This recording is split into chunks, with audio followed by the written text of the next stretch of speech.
Avant de rentrer dans le vif du sujet avec l'interview d'Aimé Bill, ancien gendarme belge, voici quelques images et rappels des événements dont nous avons eu écho en France par les médias, de ce qui s'est passé en Belgique autour des disparitions des enfants, puis de l'arrestation et du procès de Marc Dutroux.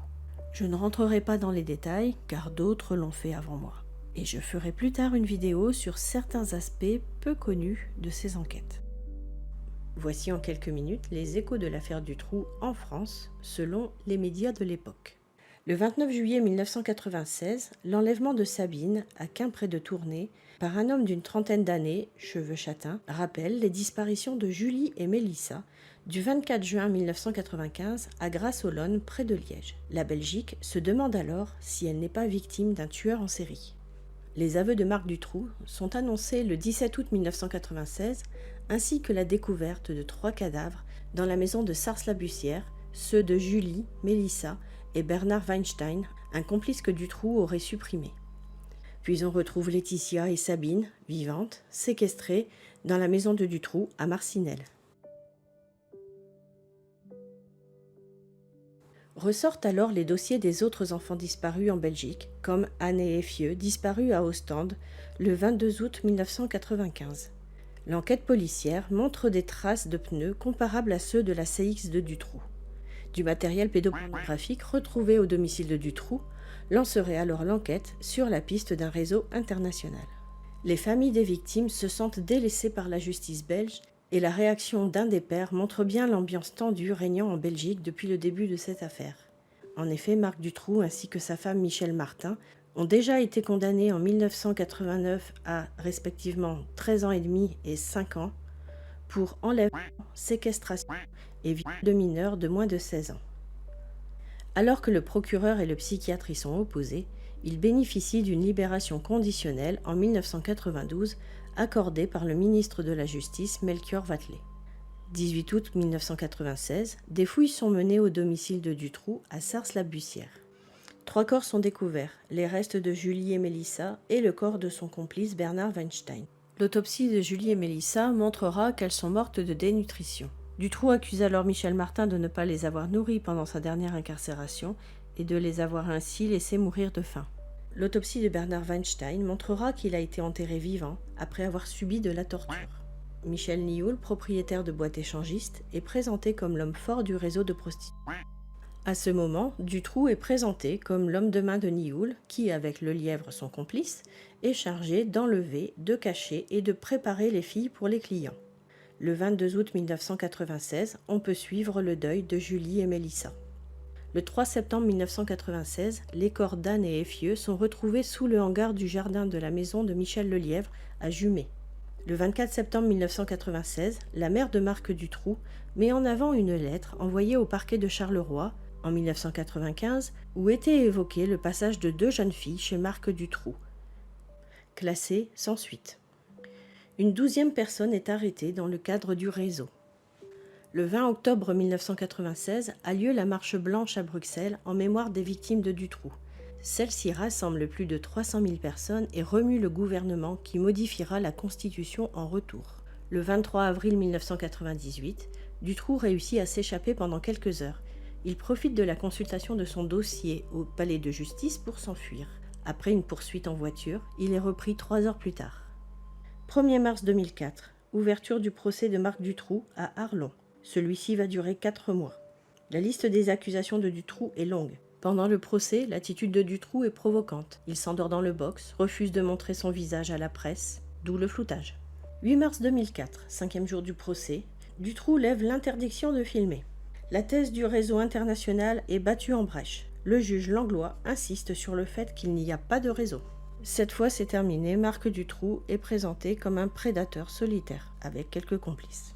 30 mars 2004, le gendarme Michaud est auditionné car il avait perquisitionné la maison de Marcinelle, alors même que Julie et Mélissa s'y trouvaient encore vivantes. Il avait ce jour-là entendu des voix d'enfants, soi-disant provenant de l'extérieur. Le dossier Othello apparaît alors au grand jour. Sabine vient témoigner de sa relation un peu étrange avec Dutroux, qui disait la protéger d'un méchant homme, qu'elle était sa femme, et qu'il était allé chercher Laetitia parce qu'elle s'ennuyait. La thèse du réseau entretenu par Dutroux semble définitivement s'envoler. 20 avril 2004, c'est au tour de Laetitia de témoigner. On parle de Michel Martin et de Michel Lelièvre comme des complices de Dutroux. Michel Nioul a disparu du panel. Les membres du jury, la presse et les accusés visitent la cage de Marcinelle à la demande du jury. 22 juin 2004, fin du procès. Marc Dutroux est condamné à la réclusion à perpétuité. Michel Martin, sa femme et complice, a 30 ans de prison. Michel Lelièvre, l'homme de main toxicomane, écope de 25 ans. La cour sera clémente avec Michel Nioul, 5 ans de prison pour trafic de drogue. Laetitia était persuadée de l'implication de Nioul dans son enlèvement. C'est une déception. À l'issue du procès, on ne sait pas qui a enlevé Julie et Mélissa. Vous me direz, il manque beaucoup d'informations. Et oui, et les dossiers X, et les affaires bis. À ce moment-là, on n'en parle pas en France. Ce qui était mis en avant, c'était le remue-ménage provoqué au sein de la population et la colère qui grondait vis-à-vis du gouvernement belge. Cela aboutira à une réforme des polices. Vous avez maintenant les bases pour aborder l'interview d'Aimé Bille, ancien gendarme ayant participé, mais surtout ayant été écarté des enquêtes Dutroux. Sachez que cette interview dure environ 3 heures et sera donc découpée en 3 vidéos d'1 heure. Bon visionnage. Je suis aujourd'hui en interview avec Aimé Bille, que je remercie. Bonjour, merci de me recevoir. Gendarme belge à la retraite, et qui n'est plus belge d'ailleurs, qui n'est plus belge, qui depuis le mois de mai a passé les examens pour devenir français et qui a réussi les épreuves. Et donc depuis le 10 mai, donc je suis devenu français et j'ai déjà ma carte d'identité française et je suis heureux et je ne regrette rien du tout. Parce que dans ce pays, en Belgique, la justice, elle est pourrie. Elle est pourrie. Alors vous voyez, on se plaint de la France, mais je crois que... Vous savez, ici en France, vous mettez quand même les politiciens en prison, mais en Belgique, mon Dieu, c'est tout autre chose. Il y a trop de protection et je crois que c'est ça qui est la cause de beaucoup de problèmes. Donc on va dire maintenant que vous êtes donc bien français à la retraite. Vivant dans le sud-ouest de la France et depuis 4 ans, et très heureux d'y vivre. La Belgique ne me dit plus rien du tout. Voilà. Et donc vous n'étiez pas n'importe quel gendarme. Vous avez été avec Patrick Debatz, les gendarmes qui ont été écartés de l'enquête sur l'affaire Dutroux. Non pas parce que vous faisiez mal votre travail, mais bien au contraire, parce que, à force de recueillir des faits inédits et des témoignages qui allaient bouleverser l'enquête, sûrement qu'on vous a empêché de poursuivre vos investigations, et cela par votre propre hiérarchie. Vous avez tout compris, ma hiérarchie, grâce à des faux en écriture commis par des gendarmes, donc des sous-officiers, par des officiers, par des magistrats. Pour moi, c'est une véritable association de malfaiteurs. Parce que bon, je ne sais pas comment une coalition de fonctionnaires, je ne sais pas comment les appeler. Parce que bon, donc ces gens ont accepté de voir les faux commis par, que ce soit au plus petit grade jusqu'au plus haut grade de la gendarmerie. Je prends le cas du commandant de la gendarmerie, qui a été bien mis, un général, un lieutenant général qui a été mis au courant des faux, puisqu'il y a eu une enquête sur nous, et les officiers qui ont mené l'enquête sur nous, M. Terling et M. Liners, ont découvert que nous, on n'avait pas commis de faux, mais que d'autres avaient commis des faux, et le commandant de la gendarmerie, le lieutenant général Franzen, n'a rien fait, normalement, il aurait dû intervenir, puisqu'il est bien intervenu pour nous, et puis, il a été trompé, il a été manipulé, mais ça, c'est pas mon problème. Quand tout a été fini, on n'a pas pu reprendre notre place parce que 15 gendarmes avaient signé une pétition pour que nous ne puissions pas revenir à la BSR de Bruxelles. Oui, parce que c'est ça qui est fou, c'est que quelque part, vous avez bien été complètement blanchi. Complètement. On a bien prouvé qu'il n'y avait rien de vrai dans toutes les accusations. Il y a même eu des preuves qu'il y a eu des faux contre vous, oui, etc. Et d'autres ont fait des erreurs, mais par contre, ceux-là, ils n'ont rien eu. Jamais. Non, vous preniez le plus petit, je prends le cas par exemple du gendarme Joël Gérard, qui a fait un procès verbal. Normalement, quand vous avez un procès verbal, il a une date, il a un numéro. Lui, il est parvenu à faire un procès verbal qui a 2 numéros différents et 3 dates différentes. Lui, si vous le prenez, lui, qu'est-ce qu'il va dire? Oui, mais c'est le chef qui m'a dit que. Le chef, il va dire, oui, mais c'est l'adjudant qui m'a dit que. L'adjudant, il va dire, oui, mais c'est le capitaine. Et puis, donc, non, ils se tenaient tous. Bon, ils ont eu la paix royale, ils ont eu une belle fin de carrière, ils ont eu des promotions. Et donc, pour les remercier d'avoir chipoté dans les dossiers, quoi. savez, moi je pensais des choses pareilles dans des films à la télévision, mais vos propres collègues qui commencent à prendre vos PV, les falsifier et les donner à des journalistes, c'est du jamais vu quand même. Et tout ça avec la couverture de la magistrature belge. Naturellement, quand un juge d'instruction est proche, on en reparlera plus tard, de la Champignonnière, est proche d'un des suspects, il faut quand même se poser des questions, quoi. Donc, pouvez-vous en quelques mots nous présenter votre rôle dans l'enquête sur l'affaire Dutroux? Eh bien, donc, en 1996, au mois d'août, lorsque les petites filles sont découvertes, lorsque Dutroux est arrêté et qu'on découvre le corps des petites Julie et Mélissa, les magistrats de Neuchâteau, donc M. Bourlet et M. Conrot, en contact avec l'état-major de la gendarmerie, demandent notre assistance. Pourquoi? Parce que nous sommes une section financière et donc une section de recherche financière. Et ils avaient déjà eu recours à nous pour une autre affaire, donc dans l'affaire du ministre Coles qui a été assassiné, il y avait des titres volés, donc on était intervenus. Bon, ils avaient peut-être apprécié la qualité de notre travail, et donc lorsque l'affaire Dutroux a éclaté, ils nous ont appelés pour faire l'enquête financière, l'enquête fiscale. Bon. Pendant cette enquête, elle a commencé, disons, le 21 ou le 22 août, et déjà début septembre, lorsque Patrick de Baat se rend à Neuchâteau chez le juge Conrot, il y a un appel qui arrive. C'est une dame qui s'exprime en néerlandais. Le juge ne parle pas en néerlandais là-bas à Neuchâteau. Il donne la communication à Patrick, et donc Patrick prend des notes et puis il donne au juge en pensant, tiens, ça c'est un travail pour la police judiciaire, puisque c'est lui qui s'occupe de ce volet-là. Et le juge dit non, vous en occupez. Et donc c'est à ce moment-là qu'on rentre dans ce qu'on a appelé les témoins X. Mais moi, de mon côté aussi, avec d'autres collègues naturellement, on travaille dans le volet financier. On a fait des perquisitions chez Dutroux. On a saisi des dossiers à l'inspection des impôts. Et moi, le vendredi 13 septembre 1996, je suis là dans le dossier fiscal de Dutroux et je découvre un document impressionnant. Je me dis, mais c'est pas possible, donc je rédige vite un procès-verbal que j'envoie par fax à Neuchâteau. Julie et Mélissa sont enlevées le 24 juin 1995 et le 10 août, vers le 10 août 1995, un gendarme qui est malheureusement décédé, qui s'appelait René Michaud, se rend aux impôts et il dit voilà, je travaille pour une cellule spécialisée, pour un magistrat, donc une cellule pour dans la disparition d'enfants, et pour des magistrats, et pour un magistrat, et je fais des recherches sur Dutroux et sa femme. Et donc j'ai besoin de maximum de renseignements. Et cet inspecteur des impôts, ce responsable des impôts, fait toutes les recherches et il recontacte René Michaud le 16 août et il lui donne tous les renseignements pour retrouver, tous les renseignements sur Dutroux. Il dira même qu'il a téléphoné à Dutroux pour avoir des compléments d'information, donc sur ses maisons, ses voitures, les couleurs et tout le bazar. Donc c'est triste quand même qu'on a autant de renseignements et qu'on ne fait pas grand-chose. Je ne vais pas dire qu'on ne fait rien, mais on ne fait pas grand-chose. Et on fait une perquisition.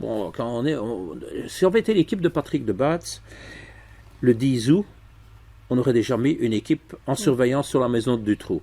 Tandis qu'ici, qu'est-ce qu'on fait?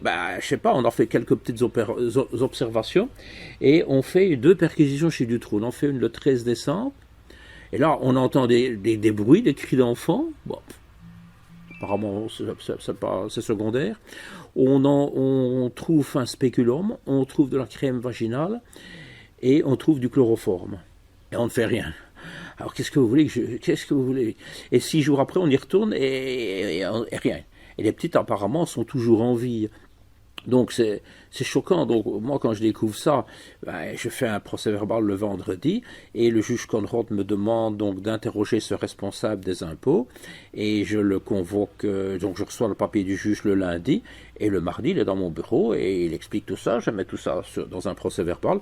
Naturellement, ça ne plaît pas à ma hiérarchie directe puisqu'on me dit, oui, tu mets la gendarmerie dans une mauvaise position avec ça. Mais je dis, moi, je m'en fous. Moi, je dis, je fais mon travail. Je ne vais pas aller fermer les yeux sur des choses pareilles, quoi.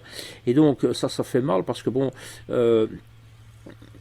ces deux petites filles qui sont mortes.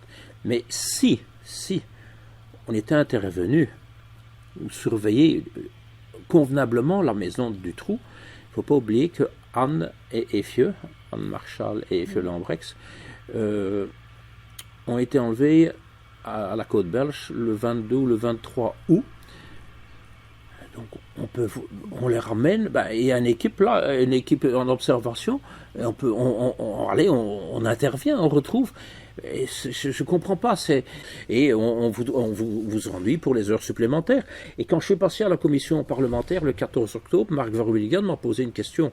Aujourd'hui, nous sommes le 6 août 2024, je ne l'invente pas aujourd'hui, c'est dans mon audition du 14 octobre 1997 à la commission parlementaire.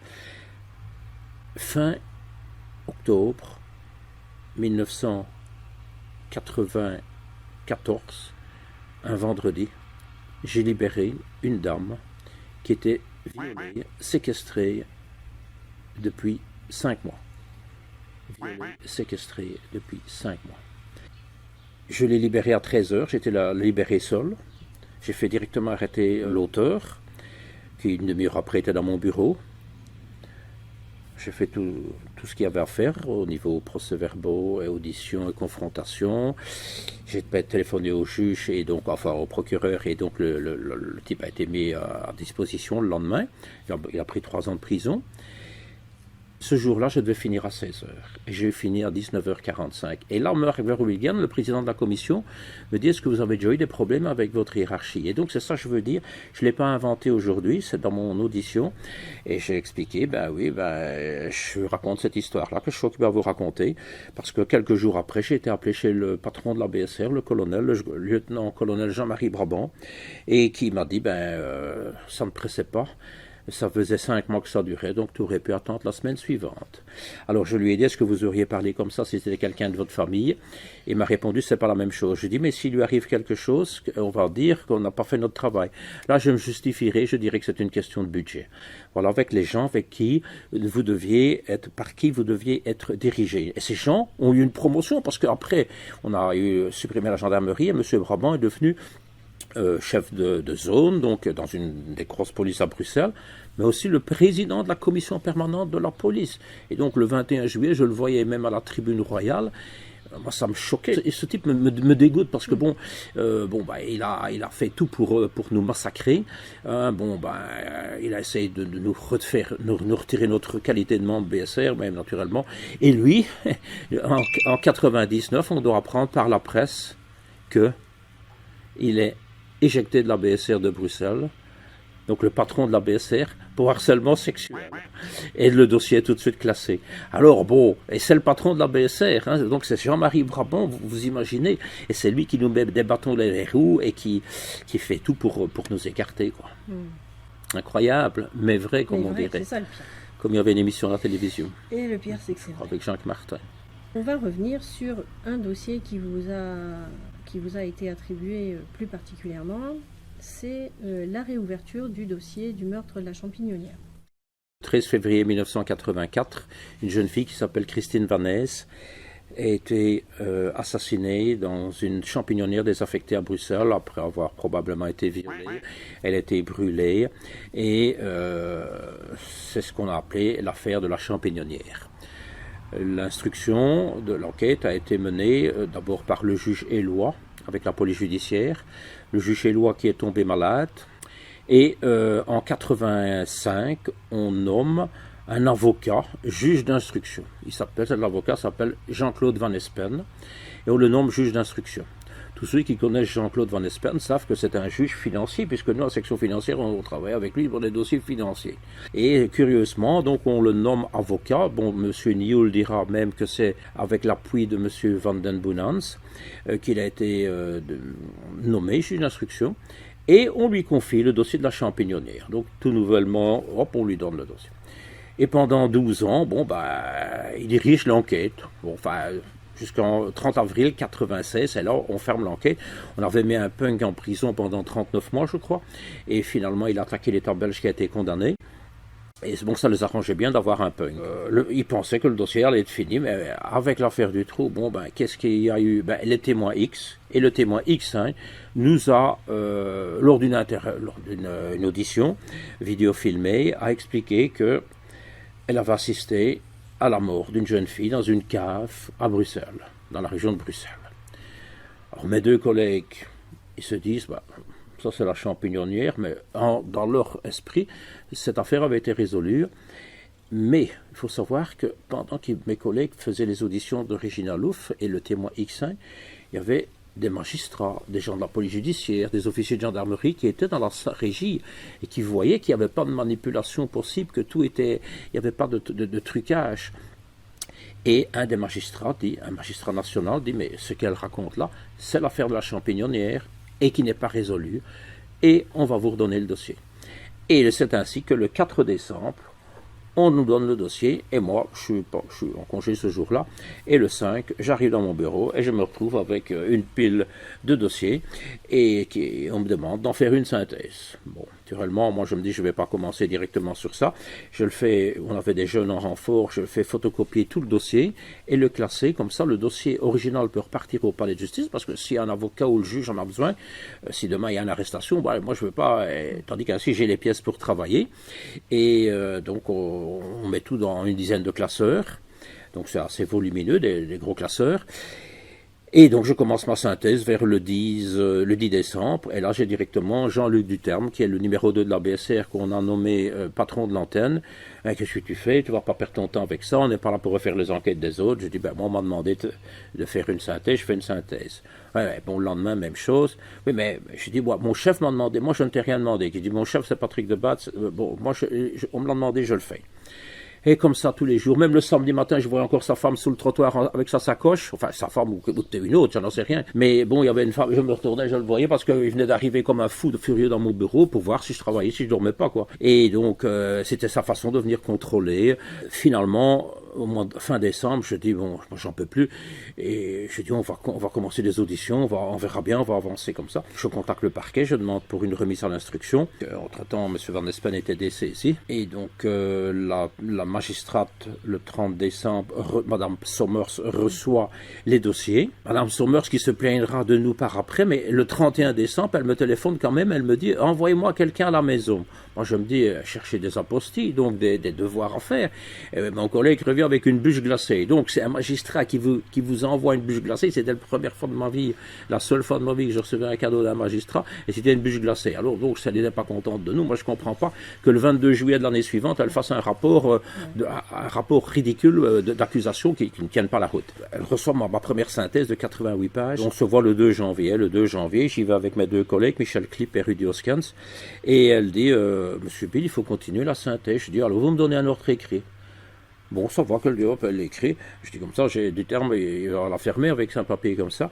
Et elle me dit, mais une chose, Monsieur Bill, vous ne pouvez plus écrire tout ce que vous trouvez. Donc toutes les anomalies, mais elle me dit ça un 2 janvier, à l'époque de la commission parlementaire, où on voyait tous les soirs des conflits entre gendarmes, policiers et magistrats. Si je l'ai dit, non, vous ne l'avez pas dit.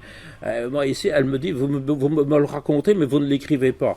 Alors après, on m'aurait dit, on m'aurait coincé pour faux par omission, on m'aurait dit, je ne l'ai pas marqué. J'ai continué ma synthèse, j'en ai fait un procès verbal de 202 pages, et j'ai mis en évidence tous les manquements, tous les dysfonctionnements constatés, des pièces disparues, des pièces rajoutées, qu'on ne sait pas d'où elles sortent, des incompréhensions. Quand je vois cette jeune fille qui a été assassinée le 13 février 84, elle voit un médecin, un ORL, le 20 janvier, le docteur Allard, et il lui fait un certificat médical de 5 jours. Normalement, le certificat devrait dater du 20, il date du 25, 5 jours. Les parents n'étaient même pas au courant. Donc, le certificat est rentré à l'école l'a donné à la police judiciaire, et la police judiciaire, ils ont attendu 59 mois pour aller questionner le docteur Allard. La maman de Christine, elle a été entendue en 1991, 7 ans après. La marraine de Christine n'a même pas été interrogée. Elle est décédée, naturellement. Donc, c'est toutes des choses, mais vous savez, dans le dossier de la champignonnière, quand moi j'analyse tout ce dossier et que je découvre, par exemple, que la police judiciaire prend un carnet avec des noms et des numéros de téléphone. Ils font un procès verbal en disant, voilà, on a eu un carnet, on va les identifier. Ils montent un papier au juge, ils envoient ça à Belgacom, donc Belgacom ou la RTT, c'était comme SFR ou Orange en France, donc ceux qui gèrent les sociétés qui gèrent le téléphone. Mais normalement, dans la logique, bah, on reprend tous ces noms-là, ces numéros dans le procès-verbal, on joint une copie au procès-verbal, on met le carnet au greffe. Ici, rien du tout. Et puis, il n'y a pas de suite. Donc, moi je sais pas, quand je découvre ça, pour moi, c'est pas normal. Quand vous voyez que, donc, elle est assassinée en 84, et quand vous voyez que le 27 avril 87, il y a un appel anonyme qui arrive à la police d'Etterbeek, donc une des communes de Bruxelles, et où on dit, si vous voulez résoudre le crime de la Champignonnière, allez voir au Dolo. Dolo, un établissement fréquenté par Nioul. Le juge Van Espen reçoit ça le 30 avril et fait une apostille en disant à la police judiciaire, saisissez la cassette et faites une enquête. Et tout ce qu'il y a un PV, je crois, du 22 mai qui dit on a saisi la cassette. Point, l'agneau ne parle plus de rien.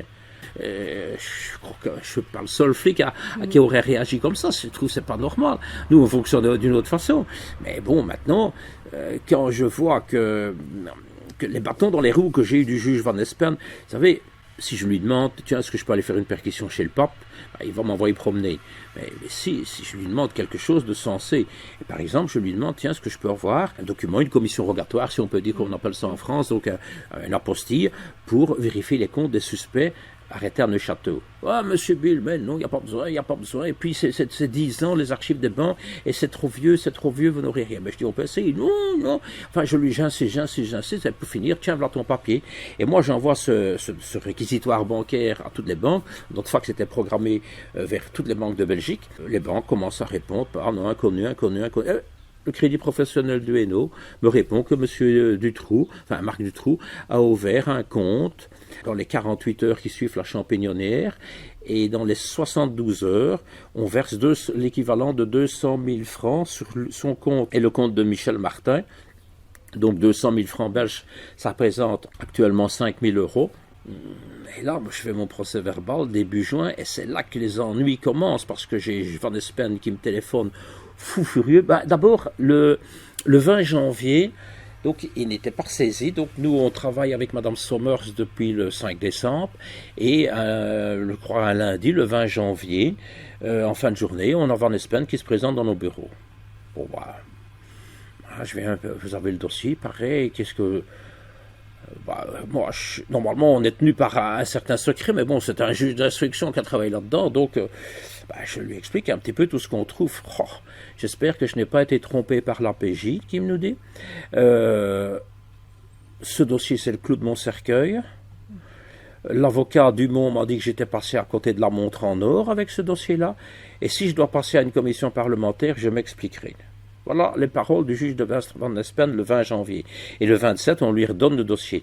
Alors que Patrick de Baets a averti Madame Sommers, donc la magistrate du parquet qui doit désigner un juge d'instruction, comme quoi Michel Nioul a fait des déclarations à la police judiciaire impliquant Van Espen, ou pouvant l'impliquer. Donc, Madame Sommers aurait quand même dû prendre ses précautions. Bon, elle l'a laissé faire, mais après on voit les bâtons dans les roues. Et je crois que c'est le 4 ou le 5 juin, il me téléphone comme un fou, furieux. Monsieur Bill, vous allez faire un procès verbal avec une copie de tous les articles de presse qui parlent de la commission parlementaire, de la presse d'aujourd'hui, suite à ce qui s'est passé hier à la commission. Okay. Et envoyez-moi quelqu'un pour chercher l'apostille. Bon, j'envoie mon jeune là le chercher. Et donc, je fais un procès verbal. Je retrouve 12 articles francophones, français, flamand, puisqu'en Belgique, on a quand même 3 langues, mais bon. Et là-dedans, c'était la commission parlementaire qui avait abordé la veille le volet des protections, et on parlait de Nioul. Et puis, le 20 juin, c'est un vendredi, mes collègues du Terme, Pourbet, Dernicourt, et je crois Decker, oui, ils vont tous les 4 chez Van Espen, on ne sait rien de ça, ils font une réunion, c'est pas une réunion secrète, et le dimanche, Van Espen, je ne sais pas s'il fait ça de chez lui ou au palais de justice, il rédige une note de 3 pages en disant qu'il suspend l'enquête, et qu'il y a des interférences avec la commission, enfin bon. Et moi, donc c'était un dimanche, et la lettre arrive le mardi à la gendarmerie de Bruxelles. Et moi, le matin, je suis parti à Charleroi entendre une des anciennes maîtresses de Dutroux. Et quand je rentre vers midi et demi, 1h, on nous dit, après-midi, vous êtes tous mobilisés, vous êtes tous ici, il y a une réunion. Okay. Et puis bon voilà, Duterte n'est pas là, je crois qu'il y a un décès dans sa famille. Et puis on a son adjoint Decker qui dit ah voilà, le juge Van Espen a écrit on arrête l'enquête de la Champignonnière et toi tu vas à la maison. Je dis pourquoi? Tu vas à la maison, tu ne discutes pas. Mes collègues ils se disent mais qu'est-ce qu'il a fait? Ils ont exigé la présence du colonel et Jean-Marie Brabant est arrivé et il a dit tu vas à la maison comme un voleur. Je sais pas. Vous savez, je suis rentré et je me dis qu'est-ce que j'ai fait? J'ai même regardé dans mes agendas ce que je faisais le 13 février 84. J'étais en brigade à 120 km de là, j'étais en brigade à Sprimont. J'étais de permanence parce que je me suis dit maintenant est-ce qu'il ne m'accuse pas d'avoir comme il meurt de la Champignonnière, quoi, j'en sais rien moi. Vous savez, c'est jamais. Oui. Et donc on est tenu par cette lettre qu'on ne veut pas nous montrer. Et quelques mois plus tard, mon chef d'équipe, Rudy Hoskens, demande la promotion sociale et on lui refuse et on lui dit ah non, il y a la lettre du juge. Et il dit qu'est-ce qu'il y a dans la lettre? Et on lui donne une lettre et je crois que la lettre fait 14 paragraphes et on en occulte 7 et on lui donne. Qu'est-ce que je vais faire ça avec ça? Et nous, vu qu'il y a eu une enquête judiciaire et que cette lettre est arrivée dans le dossier du juge Pignolet, j'ai pu, parce qu'en Belgique on peut acheter toutes les pièces d'un dossier au prix de 75 centimes, 75 cents la feuille, et donc j'ai acheté cette lettre. Il n'y a aucun nom de gendarme dedans, aucun. Il y a juste le nom de Patrick Moriot, qui était un député, qui était membre de la commission parlementaire, il était vice-président, je crois, et qui est décédé malheureusement le 20 juillet 2013, un brave homme.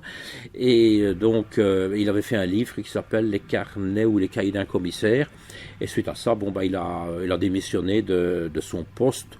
Où est-ce qu'il a démissionné, où est-ce qu'on a demandé de démissionner, j'en sais rien, je ne suis pas entré dans le jeu-là, dans ce détail. C'est tout ce qu'il y a dans cette lettre. Donc le juge se plaint d'interférence et donc il a une sainte trouille de la commission parlementaire. Moi je peux y repartir maintenant, la commission parlementaire, moi j'ai pas peur, mais lui apparemment, alors quand on n'a rien à se reprocher, je crois qu'on ne doit pas, moi c'est un plaisir, on me téléphonerait maintenant en me disant viens, on t'attend demain à 5h au matin à la commission parlementaire, moi je suis à Bruxelles demain, s'il faut je roule toute la nuit même, et il n'y a aucun problème, je n'attends que ça, mais d'ailleurs on y est passé, et après 4 heures, ils ont dû retirer la prise, on avait 71 pages, on était avec Rudy et Patrick, on avait 71 pages, mais nous on n'était pas des amnésiques, on a parlé, et ça les a inquiétés, parce que M. Jacques Pignolet, juge d'instruction à Bruxelles, a voulu obtenir une copie de nos auditions, savoir ce qu'on avait dit. Il a écrit, il a téléphoné au président de la Chambre, il a écrit, il a réécrit, et finalement le président de la Chambre a refusé. Il se tracassait de savoir ce que nous on avait pu dire à la commission parlementaire. Alors, 14 octobre 2037, il y aura 50 ans, ils peuvent, 47, donc on a encore le temps, ils pourront aller chercher ces auditions et voir ce que Bill a dit, quoi. Parce que naturellement, on n'a pas mâché nos mots, on a expliqué tout ce qu'on avait vu, vécu, et encore on ne savait pas ce que je sais maintenant, puisque à ce moment-là, il n'y a pas encore d'enquête faite sur nous. Et c'est à ce moment, c'est après qu'on découvre tous les faux, tous les chipotages qu'ils ont fait dans les relectures et tout le bazar. Mais bon, il y avait des solides protections. Et donc, pour situer le juge d'instruction Jean-Claude Van Espen, il faut savoir une chose. Il a une sœur qui s'appelle Françoise. Françoise Van Espen a été mariée avec un avocat qui s'appelait Philippe Deleuze, qui était proche d'un parti politique, proche du PSC, donc le parti de M. Van den Boonen. Françoise Van Espen était la marraine du fils de Michel Nioul, donc de Jean-Michel Nioul. Alors, si ça, c'est pas une saloperie, je ne sais pas comment il faut appeler ça, parce que quand vous êtes juge d'instruction et qu'on vous donne un dossier, et que vous savez très bien, parce que peut-être que pendant 12 ans, on ne savait pas bien que, si on avait fait une enquête au dolo, peut-être qu'on serait arrivé à quelque chose. Mais si pendant 12 ans, on ne fait rien, et puis qu'il y a une équipe qu'on connaît, on sait que cette équipe-là ne recule devant rien, qui fait son boulot, que ce soit pour un jeune, un vieux, un blanc, un noir, un mineur, un ministre, pour n'importe qui, que ce soit contre un policier, on fait notre travail. Et ça, à mon avis, ils ont eu peur aussi. Ils savaient très bien. Vous savez, il y a des petits gardes champêtres, donc des gardes champêtres, on appelle ça des policiers de village, là. J'ai rien contre eux, que du contraire. C'est des gens comme nous, mais ils dépendent d'un maire, un bourgmestre en Belgique, un maire en France. Et si le maire leur dit, bon, ne touche pas, celui-là, tu laisses tomber, le garde champêtre, il n'a pas le choix. J'aurais voulu que le maire me téléphone en me disant vous laissez tomber ça, et il aurait eu vite. D'ailleurs, même le général Franzen, un jour, faut quand même le savoir aussi, dans une autre enquête, chez le juge Pignolet, dans un autre dossier, hein, et je venais d'arrêter une conseillère municipale, et le juge m'a dit il faudrait entendre ce médecin-là aujourd'hui. Je lui ai dit ça va, je peux téléphoner. Je téléphone de son bureau, et je dis au médecin, il était 16h, 16h30, je dis je vous attends pour 18h dans mon bureau. Ah oui, d'accord. Et je rentre dans mon bureau, enfin j'arrive, je retourne dans mon bureau ainsi, et le type arrive, et je l'interroge, j'ai à peine commencé, il y a le téléphone qui sonne. Je dis comment? Bon, je raccroche, ça ressonne. Je dis vous êtes qui? Le général Franzen. Je dis qu'est-ce qu'il y a? Pourquoi est-ce que vous avez un médecin dans votre bureau? Ça vous regarde pas, je fais une enquête judiciaire. Clac, j'ai raccroché. Naturellement, quand vous parlez comme ça à vos patrons, ben, ça ne leur plaît pas. Mais que ce soit un général ou pas, moi j'ai rien à foutre. Moi je fais une enquête judiciaire, c'est pas lui qui va me... Et alors moi je dis au type, comment ça se fait quand le général me téléphone? Ben oui, qu'il dit avant de partir, j'ai sonné chez le général Closset, mais il n'était pas là, j'ai eu sa femme. Alors bon, bah, à mon avis, la femme du général Closset a toute perdue, elle se dit, ah, qu'est-ce qui se passe? Alors elle a téléphoné à Franzen, et Franzen, ben, me demande, pourquoi est-ce que j'ai un médecin, mais ça ne lui regarde pas. Mais ces gens, ils abusent de leur grade. Bon, moi je dis, c'est une enquête judiciaire. Alors vous comprenez bien. Ça aussi c'est intéressant. On nous a soupçonné de faire des fuites à la presse ou de communiquer avec la presse. Alors, si déjà un général j'envoie bouler, vous comprenez bien, un journaliste, c'était 10 fois qu'il était envoyé bouler. Donc nous, on avait ce principe-là, on fait notre enquête comme c'est prévu, et on n'a pas à révéler, même à d'autres collègues, ça ne se fait pas, sauf s'ils travaillent dans le dossier. Mais autrement, dans une autre section, on n'a pas, parfois on raconte, tiens, j'ai eu ça, mais on ne donne pas les détails. Bon, malgré qu'on est entre flics, mais ici, un général, moi je suis occupé à entendre quelqu'un, j'ai pas de compte à lui rendre, quoi. Tout à fait. Et ça, vous n'êtes pas apprécié, là. Quand vous agissez comme ça, ben, votre hiérarchie n'apprécie pas, mais bon. Ce qui m'a vraiment surpris dans l'histoire de la champignonnière, c'est que le juge Van Espen, c'était déjà lui, dans la première enquête. Ben oui. Et là, il ne savait peut-être pas. Et justement, quand il reprend, là, quand on lui dit, ben, Nio les soupçonné, ben, s'il avait été, si juge Van Espen, si Jean-Claude Van Espen, qui me regarde peut-être devant cet écran, si tu avais été honnête, si tu avais été quelqu'un d'honnête, tu n'aurais pas repris le dossier. Mais pour moi, tu es un type malhonnête, hyper malhonnête, d'avoir saboté cette enquête et d'avoir protégé. Oui, c'est clair. Je ne sais pas le dire autrement. C'est clair. Parce qu'à partir du moment où voilà, on sait qu'il y a quelqu'un qu'on connaît, voilà, on lâche, quoi. C'est de la malhonnêteté. Surtout, je voyais les freins qu'il me mettait quand je lui demandais. Un jour, il y avait un type qui avait témoigné, qui avait accusé les punks à l'époque, parce que ça arrangeait bien les punks. Et il avait témoigné au mois d'août et encore au mois d'octobre 84 contre les punks. Mais bon, quand j'ai vu les antécédents de ce type, bon, j'ai fait un procès verbal, j'avais préparé des questions un week-end à la maison. J'ai jamais pu l'entendre, Jean-Claude Van Espen a refusé. J'ai pu entendre des policiers, mais pas les chefs d'enquête. Alors, quand vous avez une enquête comme ça, enfin une enquête comme ça ou une autre enquête, vous avez un chef d'enquête. Ici, même des gens de la police judiciaire étaient étonnés qu'il y avait 2 chefs d'enquête. Il y avait M. Collignon, M. Guy Collignon et M. Georges Coppens. Alors, quand, le 30 décembre 1996, mon collègue Philippe Pourbain, qui est devenu un adversaire par après avec leur cabale contre nous, interroge Michel Forgeot, le patron du Dolo, et qui lui demande, tiens, vous savez me citer des noms de personnes qui venaient? Ah ben, commissaire un tel, officier un tel, juge un tel, magistrat un tel, politicien un tel. Et vous avez un des 2 chefs d'enquête de la Champignonnière, M. Guy Collignon. Il est cité dedans. Je crois que c'est le PV 119 249 du 30 décembre. Alors, bon, on se comprend pourquoi on n'a pas fait la postille, on n'a pas donné suite, on n'a pas fait d'enquête sur le Dolo. Mais bon, ça ne va pas des choses pareilles. Alors, maintenant, si Van Espen n'a pas réagi quand la police judiciaire n'a rien fait en 87 sur le Dolo, il ne faut pas oublier qu'il y avait un punk d'arrêté. Donc il y a eu des avocats qui ont vu ça. Le dossier est passé dans les mains de combien de magistrats du parquet substitut. Il est passé à la cour d'appel, donc ça veut dire des membres du parquet général. Il n'y a jamais personne qui a dit, tiens, on n'a pas fait d'enquête sur le Dolo. Ça les arrangeait bien. Oui, parce que ça, là, on parle du juge, mais au-dessus, donc j'imagine. Pourquoi au-dessus Ah ben ils s'entendent bien tous ensemble, hein, ils se tiennent. Hein. Ils se tiennent, c'est tout. C'est ça. Pour moi, c'est une association de malfaiteurs. Et je le vois bien quand le juge Pignolet a mené son audition, son enquête sur nous, ben, tout était fait en faveur de Van Espen, parce que Van Espen, il a fait un faux procès verbal pour m'accuser, donc avec cette gendarmette, la Laurence, là. Eh bien, Van Espen va faire une fausse déclaration, et moi j'arrive chez Pignolet, et je lui dis, mais regardez, il y a un compte rendu d'une réunion du 17 mars avec le juge Van Espen, comme qu'on lui a dit ça. Et il est là comme ça, avec la feuille. Je ne sais rien faire de ça, et il met à la poubelle. Jacques Pignolet, complice de Van Espen, complice de toute cette association de malfaiteurs. Je n'ai pas d'autre mot. Comment est-ce qu'il faut le dire autrement? C'est tout. Autrement, qu'est-ce qu'il doit faire? Ben, il doit appeler Van Espen et dire, eh oh, regarde un peu, il y a un compte rendu ici, et tu dis que tu n'es pas au courant. Parce que là, ça n'est plus Bill contre Van Espen.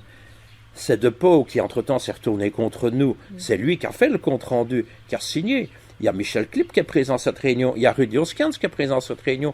Donc on va être 4 contre Van Espen. Donc Van Espen, il doit s'écraser. Alors Pignolet, il ne fait rien. Il met ça à la poubelle. Madame Sommers fait un faux rapport. Elle dit par exemple là-dedans que elle s'est méfiée de nous et qu'elle avait demandé à un policier de confiance, M. Beneux, de la police judiciaire, de participer, de nous surveiller, si il faut dire. Parce qu'on était des monteurs de dossiers. Donc elle écrit ça dans un rapport du 22 juillet. 7 mois après nous avoir offert une bûche glacée. Et M. Beneux est appelé chez M. Pignolet. Et M. Beneux, il dit, c'est pas vrai. C'est pas vrai. Pignolet ne l'entend pas. Mais tout ça, c'est pas inscrit chez Pignolet. Mais nous, qu'est-ce qu'on fait? On dépose plainte contre M. Beneux au comité P, donc la police des polices. Beneux, entendu. Et là, Beneux dit, ben, j'ai été reçu par Pignolet, et j'ai dit que c'est pas vrai. Parce qu'autrement, Pignolet devait de nouveau appeler Madame Paul Sommers et dire, et il y a quelque chose qui ne va pas. L'un des deux ne dit pas la vérité. Comme dirait Marc Verwilligen, le président de la commission parlementaire. Jacques Pignolet a mené des instructions uniquement à charge. Mais je le voyais malheureux parce que, bon, quand je vois tout ce que je lui ai sorti, le jour où il m'a inculpé de violation de secret professionnel, mais il était plus malheureux que moi. Il me l'a dit, j'ai pas le choix. Donc les ordres venaient de plus haut. De plus haut, c'est quoi? Vous avez le procureur général, André Van Oudenhoff, l'ancêtre du palais de justice là-bas. Mais, M. Van Oudenhoff, aussi un type malhonnête. Vous savez, c'est un des plus hauts magistrats du pays. M. Van Oudenhoff, moi je lui ai écrit 62 fois, il n'a jamais répondu. Et la 63e fois, je l'ai fait par fax, par recommandé avec accusé de réception et par courrier normal. Avec copie au ministre de la Justice et copie au commandant de la gendarmerie. La seule chose qu'il a fait, ce fou, c'est d'écrire au commandant de la gendarmerie pour voir si j'avais pas un problème psychologique. C'est tout ce qu'il a fait. Mais, quand toutes les enquêtes sont finies, quand M. Pignolet rend son dossier, que le parquet dit, ben, il n'y a rien, que la chambre du conseil, après 4 passages, dit, ben, il n'y a rien, ils sont tous malheureux. Eh bien, on est le 20 janvier 2000, et le 30 mars 2000, André Van Oudenhoff, procureur général de Bruxelles, envoie un rapport de 17 pages d'accusation au colonel du Châtelet, donc à l'état-major de la gendarmerie, 17 pages d'accusation sur Debatz et Bill. 17 pages. Alors, quand vous avez le colonel du Châtelet, qui est le directeur général du personnel, qui me téléphone un soir et qui me dit, cette fois vous êtes mort, il dit, j'ai le rapport du procureur général. Ben, je dis, ça va, on verra. Et que le même colonel du Châtelet, 4-5 mois plus tard, me fait une lettre en disant, une lettre à moi en français, et une lettre en flamand pour Patrick Debatz, pour dire, il n'y a rien. Donc, imaginez un petit peu, il y aurait, je fermerai ma bouche à tout jamais, s'il y avait eu la moindre petite faute. Mais quand un procureur général fait 17 pages d'accusation, et qu'il n'y a pas une ligne qui tient la route, il ne faut pas demander quelle complicité qu'il y a, quelle bande de pourris, ce sont des pourris. C'est ces gens-là qui sabotent la justice, c'est ces gens-là qui font la justice, qui la sabotent, mais qui protègent les pédophiles. Et c'est à cause de ces gens-là que les parents ne peuvent pas avoir de vérité. Si ces gens-là avaient agi correctement, seulement, bon, je dis, ils se tiennent tous la main à tous les niveaux.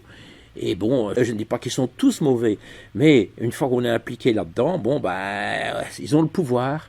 C'est le pouvoir, et maintenant, le procureur général a peut-être été commandité, je vais dire.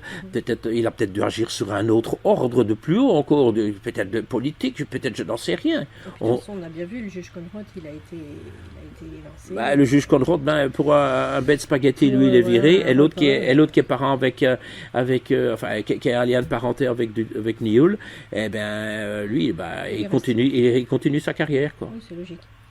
C'est tout à fait logique.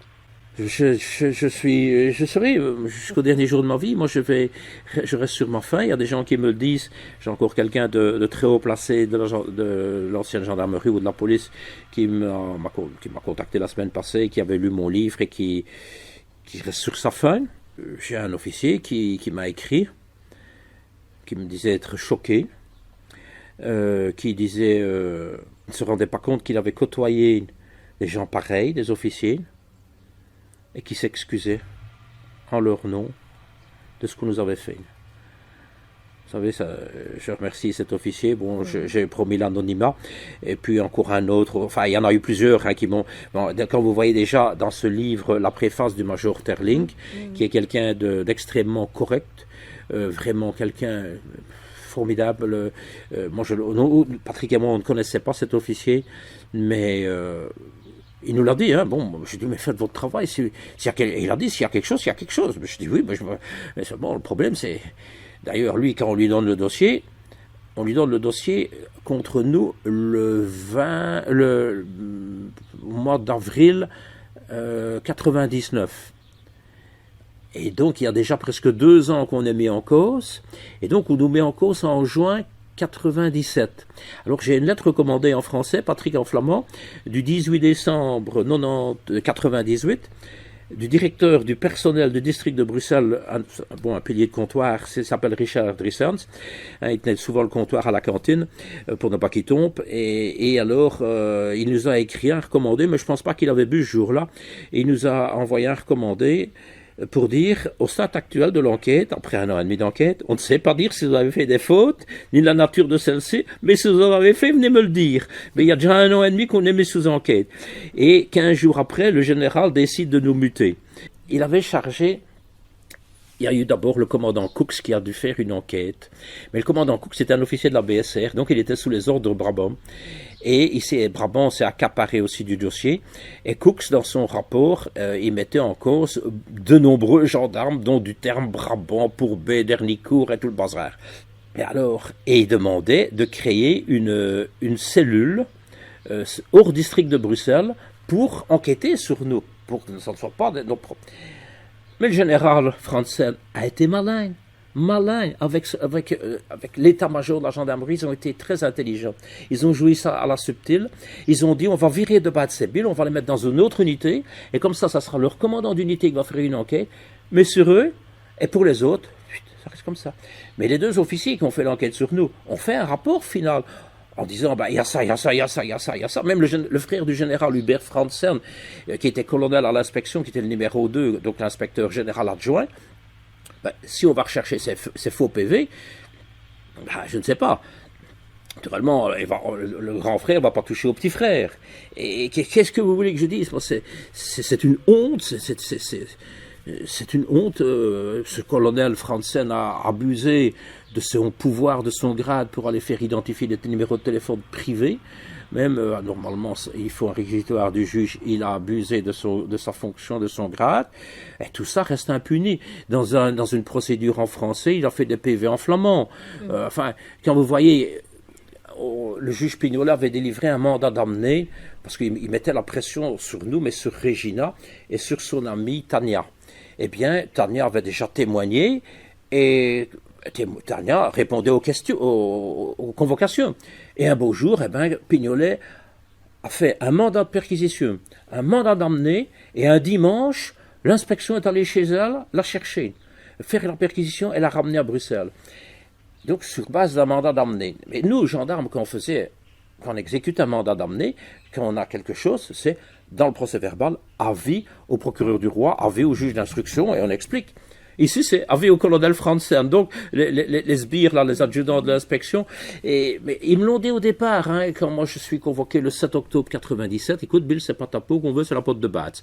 Donne-nous quelque chose sur de Batz et on te laissera la paix. Mais je dis, je n'ai jamais eu un patron aussi correct, donc là, ça va être difficile. Et c'est vrai, bon, avec de Batz, c'était clair et net et il n'y avait pas de chipotage. Qu'avec d'autres que j'ai connus, bon, je ne vais pas les citer parce qu'autrement, demain, on est encore là. Mais quand je vois et puis Pignolet, la même chose, le 19 mars 98, c'est pas votre peau qu'on veut, c'est la peau de Batz. Je dis je sais pas vous aider, tant pis alors. Et voilà, et donc c'est pour ça, parce qu'en somme c'est Patrick de Batz qui était visé pour un soi-disant faux, un faux qui n'existait pas, quoi, juste dans la tête de Duterme. Enfin, c'est Duterme qui a bien endormi tout le monde, mais il n'a pas eu besoin de beaucoup de Temesta, de médicaments pour les endormir. Ils se sont bien endormis tout seuls. Ils étaient bien de mèche ensemble parce qu'ils savaient très bien qu'il n'y avait pas de feu en écriture. Moi, il y a que deux magistrats que j'éprouve une grande admiration et du respect. C'est le juge Conrad et le procureur Bourlet, parce que c'est des gens corrects, c'est pas des gens à chipoter. Tandis que d'autres, je suis déçu, je suis dégoûté de la justice de mon pays, dégoûté de la justice pour laquelle j'ai travaillé autant d'années. Jamais je n'aurais pensé que des collègues, des gendarmes, des officiers, des magistrats auraient pu chipoter. Vous savez, qu'on ferme les yeux pour une infraction de roulage, je veux bien. Pour un vol de vélo, je veux bien. Mais pas pour des morts d'enfants. Ça, c'est de la saloperie, c'est de la pourriture. Et ces gens, je ne sais pas comment ils peuvent encore se regarder dans un miroir et avoir la conscience tranquille. Moi, en tout cas, je l'ai.